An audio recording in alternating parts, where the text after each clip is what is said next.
Ce matin-là, j'ai pris ma voiture. J'ai mis ma première pour effacer ma dernière torture. Une histoire de cœur qui a failli m'avaler, que j'ai dû arrêter pour pouvoir être sauvé. Je roulais en prenant un étrange itinéraire. Il y avait indiqué « Autoroute interplanétaire ». Alors j'accélérais, je me laissais aller. Le ciel s'est avancé, le soleil m'avait fortement éclairé. La voiture a décollé, je traversais les cieux. J'entendis des bruits de fond et je vis un vieux. Il faisait de l'autostop, il avait l'air pressé.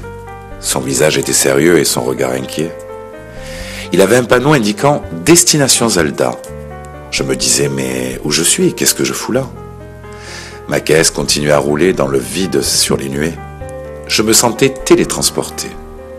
Le volant se mettait automatiquement à tourner. Je me disais « Oh, mais où je vais ?» Je n'avais pas le choix, je me laissais guider. Il y avait des décors qu'on ne peut imaginer. Des arbres avec des fruits, des pierres incrustées.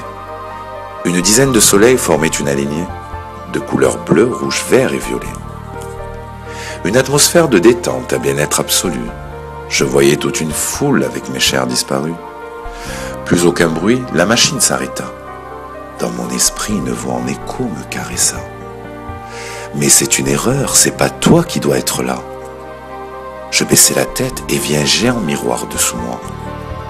Comme un écran de cinéma, ma vie défilait, à une rapidité mais en arrêt sur des moments ciblés.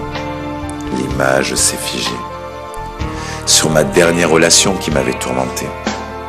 Je vis toute ma famille triste et autour de moi.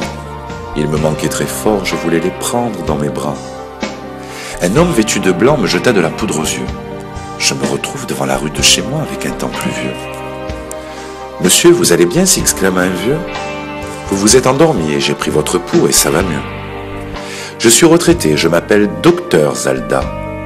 Il me dit, il faut se réveiller, prendre du tonus, et ça repartira, mon petit gars. » Il me fit un clin d'œil avant un au revoir. Je le vis disparaître du rétroviseur, et je commençais à comprendre et à savoir. À savoir que notre vie est comme un théâtre ou un cinéma tournant comme la valse d'un bal. On doit jouer le plus beau rôle en appréciant ses plaisirs sans jamais se faire du mal. Être le propre scénariste de son histoire, en écrivant le meilleur pour y croire. J'avais compris qu'à part cette relation de cœur destructrice qui m'avait envahi, il y avait de plus important ma santé, ma vie, ma famille et mes amis. J'avais voyagé un court instant de l'autre côté. On m'avait donné la chance de pouvoir à nouveau exister. Au final, il y a des choses qui méritent plus d'intérêt. Le souffle de la vie et la bonne santé. On m'avait grâce à ça révélé. J'avais dès cet instant changé.